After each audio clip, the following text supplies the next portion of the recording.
Ustedes saben, India es una de las economías más dinámicas de los últimos años. Y esta es una forma de decir al mundo que India no es solo yoga, no es solo camellos, es parte importante de nuestra cultura. Lo digo nuestra porque soy funcionario de la Embajada de la India. Pero es una forma de que Latinoamérica y el mundo se den cuenta que India existe, India está jugando del mundo y es para tenerlo en cuenta. Vamos a hablar sobre India.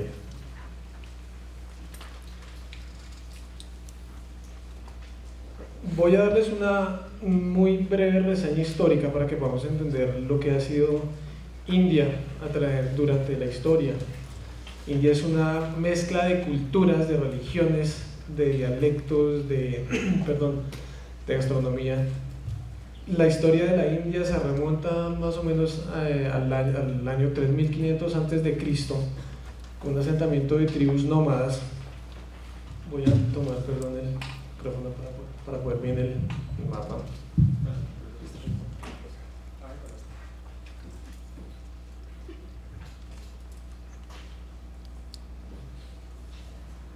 Fallas técnicas de última hora, no se preocupe. Listo. Bueno, básicamente India, ustedes saben, es parte de Asia. El subcontinente indio está al sur de Asia. Alrededor de 3500 antes de Cristo, las tribus nómadas empezaron a asentarse por esta parte del norte. Posteriormente hubo una invasión de la raza aria, vinieron básicamente de Europa Central, Afganistán, y se empezaron a mezclar ese grupo de culturas, digámoslo así. Se empezó a forjar lo que sería ya posteriormente el imperio de los mauryanos, que duró aproximadamente unos 1000 años en control del territorio, básicamente al norte. Fue una época en la cual hubo un gran florecimiento de cultura, de arte. El sánscrito básico era el idioma que ellos manejaban, y de ahí salió el hindi, que es uno de los idiomas oficiales de la India hoy. Duraron aproximadamente, como les decía, unos 1000 años. Después hubo una serie de decadencia de esta cultura y llegaron los mauryanos, que fueron, diría yo, uno de los 4 grupos más importantes que ha tenido la civilización india. Bajo el legado del emperador Ashoka, que fue el más importante de este periodo de tiempo, se erigieron varios símbolos que fueron adoptados por el hinduismo y que hoy son parte importante de la cultura india. No está la bandera aquí. Bueno, la bandera india tiene en el centro una especie de rueda que viene de este tiempo, de la rueda del emperador Ashoka. El emperador Ashoka fue muy bueno, pero con muchas culturas de este tiempo. Cuando él falleció, empezó a declinar el imperio y llegaron al poder unos grupos del centro, básicamente los Guptas. Otra vez, estamos hablando de alrededor de unos 500 años básicamente de dominio.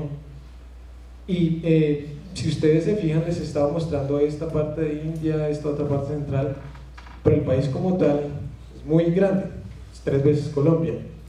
Entonces, digamos que durante todo este tiempo no hubo un solo, digamos, imperio que tuviera el control de todo lo que era la India. Posteriormente empezaron a llegar las invasiones musulmanas. Anteriormente Atila el I y Darío, el rey persa Darío, trataron de invadir la India. Algunos tuvieron éxito. Alejandro Magno llegó hasta este pedacito que es el norte de Himachal Pradesh, y sus tropas rehusaron seguir, no quisieron seguir más. Fue lo que impidió que la conquista de Alejandro Magno hubiera sido un poco mucho más amplia. La invasión árabe, básicamente no árabe, perdón, la invasión musulmana se vio caracterizada porque ustedes saben, muchas de las disputas del continente asiático han sido por temas religiosos. Entonces los musulmanes entraron y empezó digamos, conflicto que llevaba al exterminio de hindúes, de musulmanes, y los musulmanes posteriormente llegaron a su punto más alto con el imperio mogol, no mongol, mogol.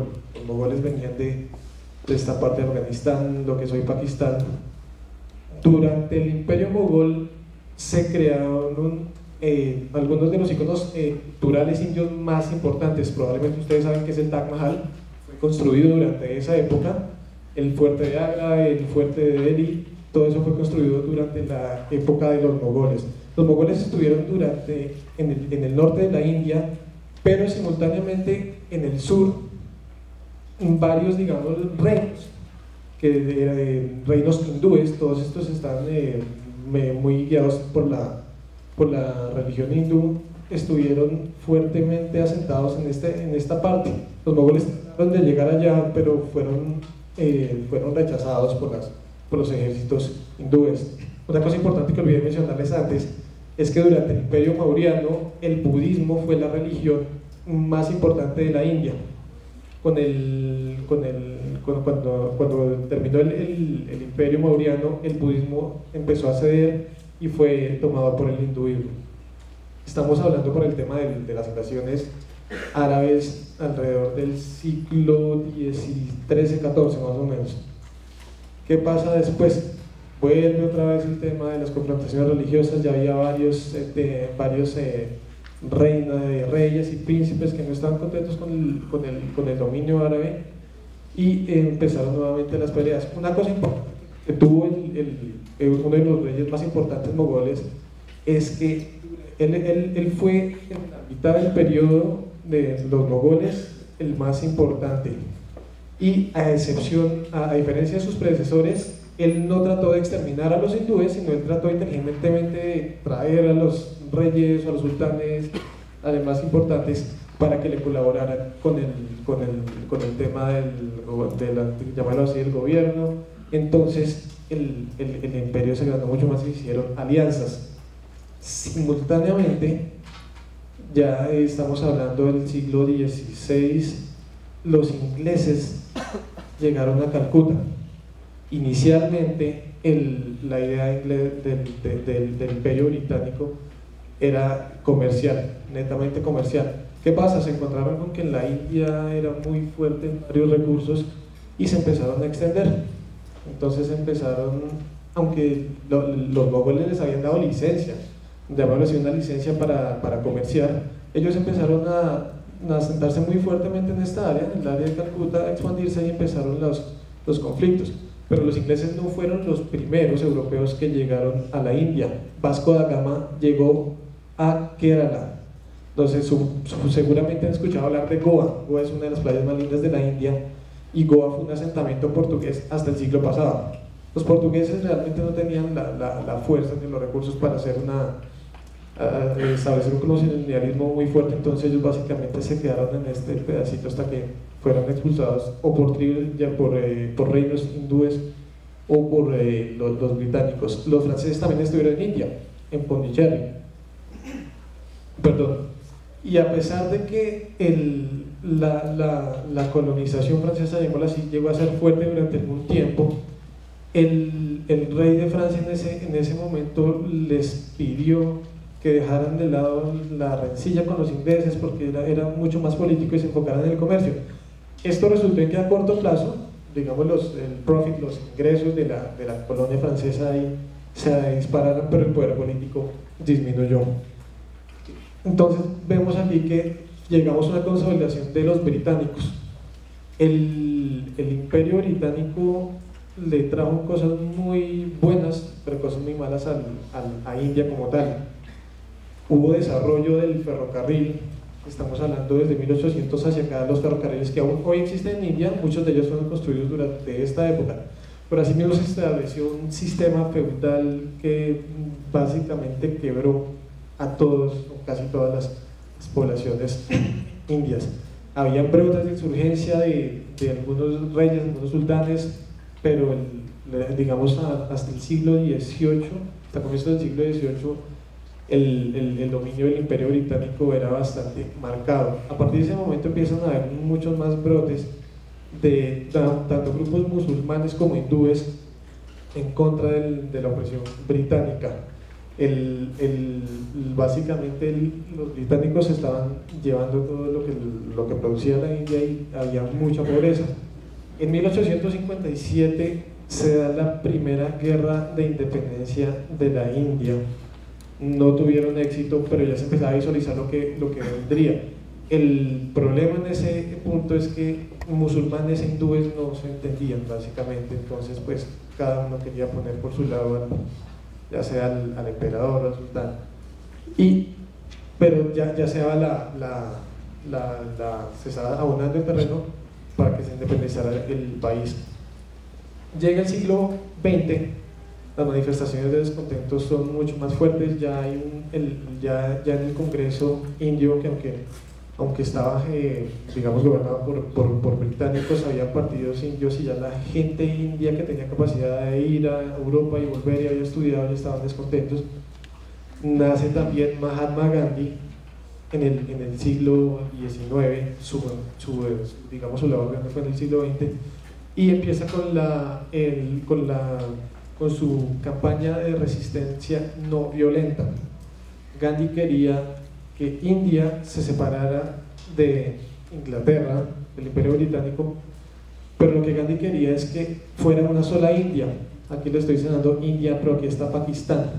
Los musulmanes querían un estado aparte, y debido a las presiones para el Parlamento británico acuerda que India sea independiente en 1948, pero no llegaron hasta allá. El 15 de agosto de 1947 se oficializa la independencia de la India y se parte en dos estados, en dos países, en contra de la voluntad de Mahatma Gandhi. Entonces se divide en India y Pakistán. India, mayoría hindú; Pakistán, mayoría musulmana. Debido a eso empezó el flujo de musulmanes para Pakistán, hindúes para India, y eso generó una serie de masacres horribles, una carnicería terrible. Alrededor de casi 5 millones de personas fallecieron en esos enfrentamientos absurdos. Jawaharlal Nehru fue el primer ministro indio y estuvo en el poder hasta, no sé, 5 años aproximadamente. Su hija Indira Gandhi, que no es hija de Mahatma Gandhi, posteriormente lo sucedió la primera ministra india. Durante el periodo de Indira Gandhi, una serie de años, Indira Gandhi estuvo en el poder dos veces. La India se cerró al mundo, se cerró su economía, entonces ya se aisló mucho del mundo, se trató de volver de la Unión Soviética. Fueron tiempos complicados en los cuales las empresas indias y la misma los mismos ciudadanos indios vivieron momentos bastante difíciles. Llega 1991 y este es un año clave en la historia de la India, porque llega al poder con el primer ministro que es electo en ese año como ministro de Finanzas, Manmohan Singh, que es hoy el primer ministro de la India. Manmohan Singh hizo una serie de reformas económicas, abrió la economía, bajó muchísimo los aranceles. Estamos hablando que incluso para ciertos productos había aranceles del 150 o 200%, que era totalmente absurdo. Eso estaba quebrando a las compañías indias, y empezó el desarrollo y el ascenso de lo que hoy es la India. Esto es básicamente lo que podríamos ver de India hoy. Es una mezcla de culturas impresionantes. Este es el Golden Temple, que es es como la meca para los Sikh. Los Sikh son los de la región de los turbantes. Estas son las cuevas de Ayanta y Ellora, que ilustran el periodo en el cual el hinduismo sobrepasó al budismo en términos de la religión. Esta es la India de hoy: gente sonriente, gente linda, templos que igual si vemos aquí hay una herencia grandísima. Estamos temas mogoles como el Qutub Minar, el famosísimo Taj Mahal, el templo de Akshardham, que es hindú. Aquí está Lord Krishna, el budismo también. Entonces esta es la India actual, esta es la India contemporánea. Vamos a hablar ahora de lo que hace a la India única, ya después de haber dado un muy breve background cultural. En India hay 22 idiomas oficiales, entonces ustedes se podrán imaginar el caos que puede ser en algunos momentos.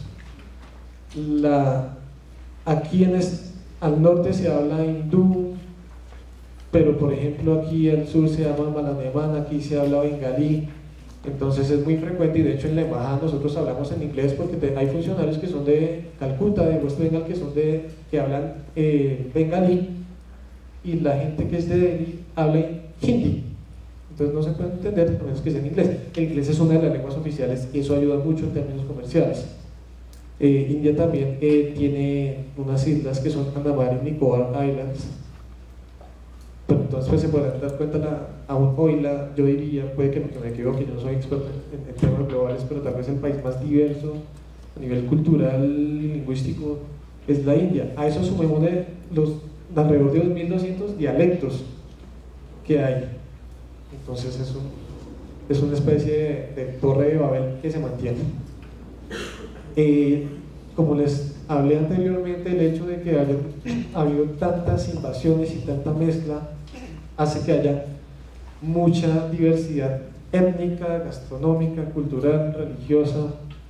No todos los indios son negritos y de bigote, como la gente le suele decir a uno, es que este es indio, porque no. Hay gente que parece totalmente europea, especialmente al norte. Hay gente que parece como varios de ustedes podrían ser de India. Si los vienen en un aeropuerto y me dicen que son indios, yo les creo. Si me dicen del estado, es algo muy importante que ha hecho la India, y es que la India le da una fortaleza y un apoyo impresionante a la educación. En India saben que la forma de acabar con la pobreza es educando. Eso es algo que tienen clarísimo desde el primer ministro hasta su grupo de colaboradores. Entonces, hoy 1.5 millones de estudiantes se gradúan de universidades indias cada año. Es una cifra pequeña teniendo en cuenta que India es un país de 1.200 millones de habitantes, es el segundo más poblado del mundo después de China, pero pues esto es algo. Hubo momentos en la India en que realmente casi nadie estaba educándose y eso se traducía en miseria. La pobreza sigue existiendo, pero los índices se han reducido bastante. Hoy India es la cuarta economía más grande del mundo en términos de paridad de poder adquisitivo, no es en términos de paridad de poder adquisitivo. Hay 555 millones de indios menores de 25 años. Muchos de ellos están capacitando, que son una fuerza laboral súper fuerte.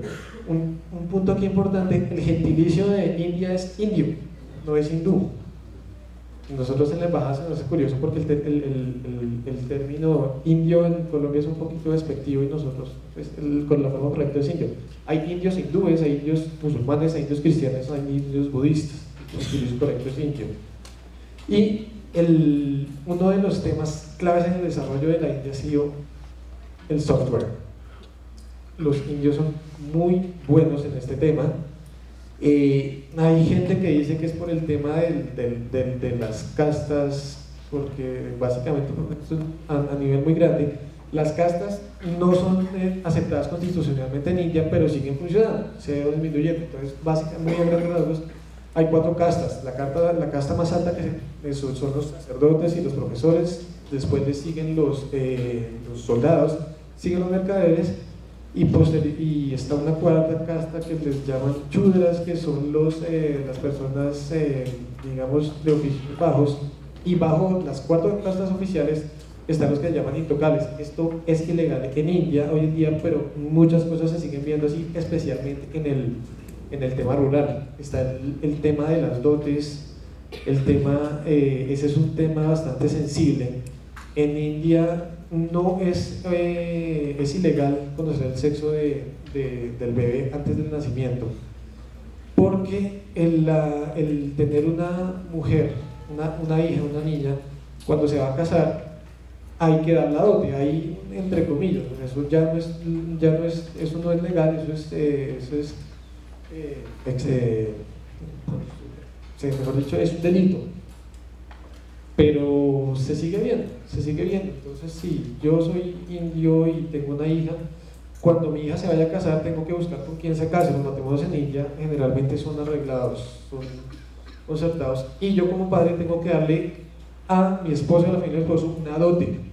Entonces pasaba que muchas familias, independientemente de la casta, se endeudaban terriblemente porque tenían que satisfacer la pretensión del pretendiente. ¿A qué venía el tema de las castas? Se dice que por el tema de la abstracción que manejaban las castas altas, la de los sacerdotes y los profesores, los indios han desarrollado un concepto del manejo del tema abstracto bastante importante, y a eso se debe este desarrollo.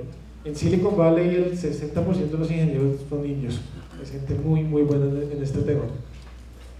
Como les hablaba, el tema de la pobreza es un problema que no podemos negarlo, es grave, es bastante complicado, pero se han logrado reducciones importantes. Del 46% que en 1980, cuando estamos hablando de una India totalmente cerrada al mundo, a un 16% en 2010 es una cifra importante. Obviamente el 16% de 1.200 millones de personas es mucha gente que está viendo la pobreza, pero se está trabajando en los incentivos por la educación. Tenemos aproximadamente un ingreso per cápita de $3.000 en 2005, que pues no es el mejor indicador, pero comparados con cifras anteriores eso es realmente un incremento bueno. ¿Qué ha hecho que la India sea el gran actor a nivel económico que es hoy? La demanda interna, el hecho de que haya una clase media que cada vez crece más, es un motor muy grande. El tema de los servicios, especialmente con el software, el IT, el BPO, definitivamente ha sido un motor de crecimiento muy grande. Hay muchas empresas estadounidenses, canadienses y de Europa que han establecido sus call centers en India porque la mano de obra es mucho más barata, y el hecho de que India tenga como idioma oficial el inglés hace mucho más fácil esto.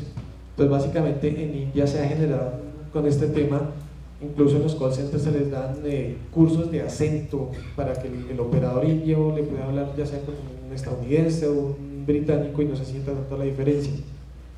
El consumo pues va ligado a esto, el alta de tecnología, industria y capital intensivo, y hay un modelo basado en el mercado emprendedor. India es un estado que apoya mucho al empresario, a las pequeñas empresas. Este es un ejemplo de lo que estoy hablando, y de hecho esta imagen no es nuestra, sino es de Microsoft. Esta persona está en algún estado de la India, aislado, y con una bicicleta, que él tiene una especie de bicicleta, le está proveyendo energía a su computador. En India se maneja un modelo en el cual la idea es que todas las poblaciones o las aldeas, hasta la más pequeña, tenga por lo menos un computador con acceso a internet. Entonces, ¿qué se hace? El gobierno y la empresa privada hacen una alianza en la cual se compromete la empresa privada, el gobierno indio se compromete con la financiación, en la empresa privada se compromete a hacer un centro de sistemas, llamémoslo así, en el cual tiene la obligación de capacitar a una persona de ese pueblo o de esa aldea en el tema del manejo de acceso a internet. Todo esto es un ejemplo de eso. Entonces, digamos, el granjero indio, el cultivador de algodón, va donde este señor y sabe cuál es el precio del algodón a nivel mundial, y no le dan en la cabeza, y eso pues genera una serie de ventajas bastante grandes. Esto me parece una iniciativa bastante bonita, bastante chévere. Hay desafíos. India tiene un crecimiento bastante importante, es un jugador muy dinámico, pero eso no quiere decir que no haya problemas. Todavía hay problemas. El tema de la infraestructura todavía es algo que hay que superar. Hay un déficit fiscal importante, y el tema del gobierno, el tema de corrupción, que se ha bajado, es uno de los puntos álgidos hoy, debido como les mencioné anteriormente, con el tema de las castas. El gobierno indio da unos cupos, un 25% más o menos, a personas que vienen de ciertos extractos para que estén en el gobierno en varios cargos, gobierno, relaciones exteriores. Esto pues, digamos, tiene sus pros y sus contras, porque la gente que se ha capacitado pelea por eso. Dice, porque este señor que viene es donde va a la embajada india en X lado, y yo que tengo los títulos no lo hago. Eso es un tema pues de muy amplio, tanto de forma como de fondo, y de todos modos el gobierno indio trata de capacitar a aquellas personas que vienen de esos sectores menos favorecidos. Esta es una cifra, una gráfica, un cuadro que les da idea de cómo ha venido creciendo el comercio de la India con el mundo. Las cifras se presentan de esta manera porque el año fiscal de la India va de abril a marzo. Entonces las cifras que nosotros manejamos son básicamente 2008, 2009, 2009, 2010. El crecimiento ha sido bastante importante. Sigue habiendo déficit en cuanto a balanza, pero pues es algo que se espera solventar en el futuro y tal vez se pueda hacer. Las exportaciones principales de la India, estamos hablando aquí de productos, el sector de los servicios de IT, de tecnología es bastante importante, pero básicamente están los derivados del petróleo, joyas y gemas. La joyería india es súper famosa, químicos farmacéuticos, algo, bueno, aquí están ustedes para que los puedan mirar. Se importa muchísimo petróleo crudo. De hecho Colombia le está exportando a India artículos electrónicos, artículos de equipos de transporte, maquinaria. Bueno, aquí está el cuadro para que ustedes lo analicen. India es un actor muy importante y global en muchos productos, mayor productor mundial de té, leche y yute. Ahí tiene, ustedes saben que para los hindúes la vaca es sagrada. La única forma, si algún día van a India, el tráfico en India es caótico. La única forma de que usted le pare un carro es que se atraviese una vaca. De resto le tiran el carro lo que tengan encima. Y el mismo hecho de que haya tanta res hace que la producción de leche sea muy alta. En otros hay otros productos agrícolas importantes. La red férrea es muy grande y, aunque es viejita, por muchos lados sirve. Ojalá tuviéramos aquí en Colombia una red férrea que conectara muchos sitios. Hay bastantes aeropuertos, hay una política de cielos abiertos, puertos marítimos. Las exportaciones de los TICs, de las tecnologías de la información para 2020, se espera que alcancen los 175.000 millones de dólares. Es un componente muy fuerte de la economía india. Se espera que para 2050 sea el tercer mercado más grande para la industria de semiconductores, y hoy en día es la tercera fuente de mano de obra científica y técnica del mundo. India le está apostando mucho a sus universidades y un factor que ha sido importante para este tema es que la mano de obra india es muy calificada y sus costos son relativamente bajos comparados con otros sitios del mundo. India tiene, como ustedes saben, es uno de los países que tiene proyectos de energía nuclear. También están trabajando en energía eólica, energía solar y en biomasa. Están metidos con el tema de la tecnología. Tienen unos satélites muy fuertes. Ya lanzó la India una sonda lunar en 2008, es de los pocos países que ha estado en la Luna, y se está trabajando el tema de desarrollo de océanos, el desarrollo de los nuevos continentes, exploración en la Antártica. India es muy fuerte en la producción de medicamentos, especialmente genéricos. Los medicamentos genéricos indios son muy fuertes, son muy económicos, y alrededor del 40%, producir un medicamento en India es alrededor del 40% más barato que en los Estados Unidos, por ejemplo. Ahí entra la discusión del tema de los biotecnológicos, de las patentes, eso, pero en general India, y se ha demostrado que los medicamentos indios son muy buenos y el costo es mucho más accesible. Hay una industria textil muy fuerte que le brinda empleo a muchísima gente y la calidad es bastante importante. India es uno de los 15 mayores productores de autos en el mundo. El carro más barato del mundo lo produce la India, es el Tata Nano, es un carro que vale $2.500, que es un precio bastante bajo. India también ha estado en el tema de los automóviles eléctricos. Este carro Reva se trató de introducir en Colombia hace 3 años, finalmente no se pudo, y el hecho de tener una gran población da como resultado que hay muchos medios audiovisuales y escritos. Hay 112 millones de hogares con televisión, 1838 diarios en diferentes idiomas.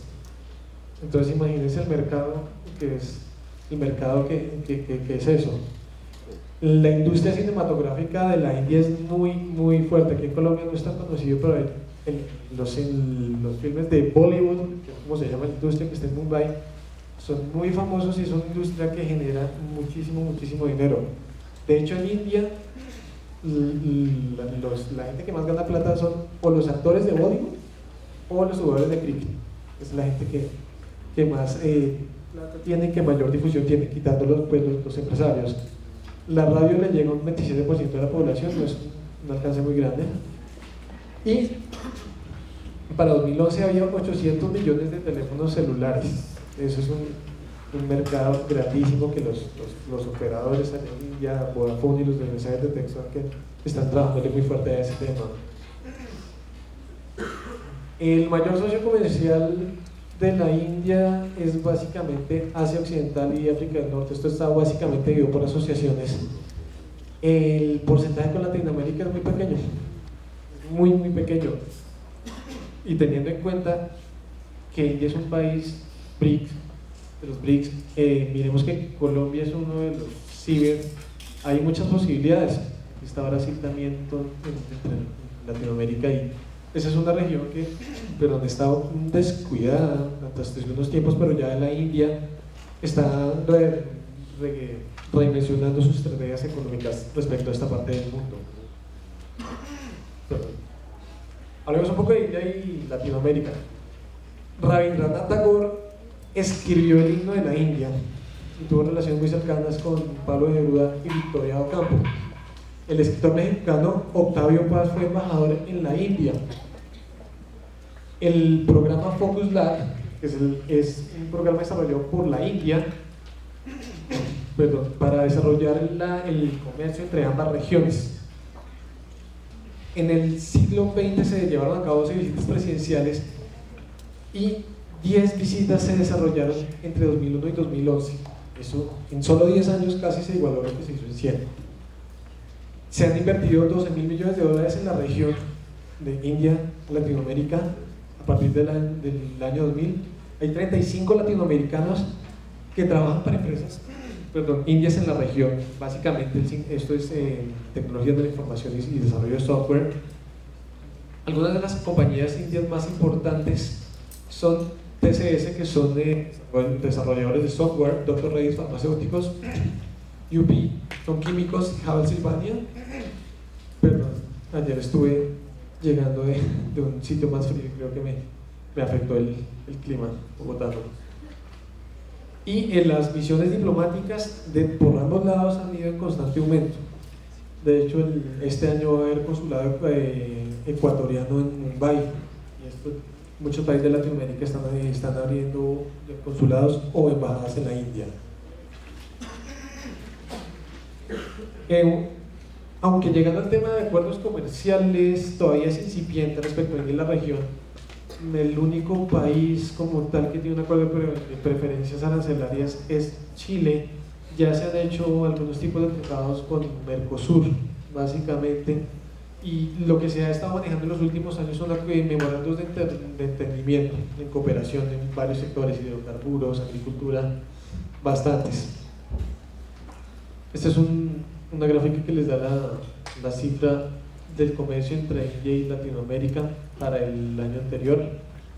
Principales socios, principales en exportación e importaciones, indudablemente Brasil es el socio número 1 de India en Latinoamérica. El tamaño de la población, su economía, pues da para que eso pase. Pero por ejemplo Colombia ya está acá, Colombia ya va subiendo. Las exportaciones indias a Latinoamérica, la gran mayoría son varios productos. Lo metemos en un basket de una canasta bastante grande. Hay un componente muy importante derivados del petróleo, químicos orgánicos, vehículos y farmacéuticos. Las importaciones de Indias, básicamente, la gran mayoría siguen siendo bienes primarios, combustible y aceites minerales. Y el resto de ítems son un poquito más pequeños, pero pues eso se puede, digamos, librar con el tiempo. India ha hecho una inversión, digamos, importante en América Latina. Lo que me quedan 5 minutos lo voy a hacer muy breve. Inversión de América Latina en India y ciertas compañías latinoamericanas que han entrado al mercado indio. El programa Focus Lab, del cual les hablé anteriormente, es básicamente para crear una interacción más fuerte. El comercio entre India y Colombia ha estado muy dinámico en los últimos 5 años. En 2006, 2005 no llegaba a los 500 millones de dólares. El año pasado ya sobrepasamos los 1.000 millones de dólares. La balanza se ha estado equilibrando. Las exportaciones colombianas a India el año pasado y durante los últimos 3 años básicamente han sido petróleo y carbón. Las importaciones colombianas, las motos que ustedes han visto en la calle Bajaj, Paja, son indias. Los taxis Hyundai i20 que ustedes ven en la calle son indios, porque se han hecho la planta de Hyundai en la India. India es un mercado de 1.200 millones de personas. Allá hay potencial para productos. ¿Qué toca hacer? Toca investigar, toca entrar con valor agregado. Las oportunidades que se han identificado para productos colombianos en India: esto lo hizo Proexport, confitería, salsas, carbón coquizable y el tema de cerámicas. Actualmente, si alguno de ustedes ya está pensando en establecer su propio negocio, pueden mirar a India, es un mercado grandísimo. En Colombia hay muchas oportunidades para traer productos indios, básicamente maquinaria, equipos, plásticos, químicos y farmacéuticos. Hay un potencial enorme, artesanías y tecnologías de la información. Estas son algunas de las empresas que están en Colombia. Entre Colombia e India las relaciones han sido muy cordiales, hemos tenido visitas de alto nivel de ambos gobiernos. Esta foto que está aquí corresponde a la participación de India como país invitado de honor a la Feria Internacional de Bogotá en 2010. 151 empresas de la India vinieron a mostrarle a este país lo que tiene India, y el presidente Santos nos invitó al Palacio de Nariño, y ahí está recibiendo un detalle de este señor Chad, que es el presidente del consejo. Estuvimos en Expo Artesanías, se da una planta de energía solar al Parque Tayrona. Por la catástrofe invernal del año pasado se donó $1 millón, y pues hay varias cosas que estamos haciendo que tal vez no tienen tanta cobertura en la prensa, pero están ahí. Las relaciones de nuestro gobierno son muy cercanas. Esta es mi última, para finalizar, mi último slide. La Embajada de la India, el gobierno de la India ofrece 45 becas anuales a estudiantes colombianos que tienen que ser profesionales en cualquier área. Es lo único que se pide. Son cursos en los cuales el gobierno de la India les paga absolutamente todo, desde el tiquete aéreo, unos gastos de manutención, el fee, la matrícula en India, y son cursos que generalmente son cortos, van de 4 semanas, 8, 12 semanas, y son en infinidad de áreas. Ahí lo único que tienen que hacer es ingresar a nuestra página web que ahorita sale y aplicar a través del ICETEX, pero es una muy buena oportunidad porque pues es una forma en la cual no gastan nada y pueden conocer lo que es la India. En la embajada les podemos proporcionar información comercial y cultural. Bueno, esto es Cámara de Comercio, foros y seminarios. Tenemos una biblioteca que pues no es tan grande como podría ser la biblioteca de una universidad, pero tiene bastantes cosas de información, y lo único que necesitan es llevar la cédula, dejarla y tomar el material. Hay mucha literatura interesante en India. Tenemos página de Facebook, tenemos una página web, y básicamente, y aquí concluyo, cualquier inquietud que ustedes tengan pueden dirigirla a través de nuestra página en Facebook o a través de nuestra página web. La India está muy interesada en estrechar y fomentar las relaciones con Colombia. Nosotros en la embajada estamos a disposición, está el embajador. No somos una embajada en la cual hay que hacer mucho protocolo. Si ustedes necesitan una cita con el embajador y es un tema que podemos tratar, las puertas están abiertas.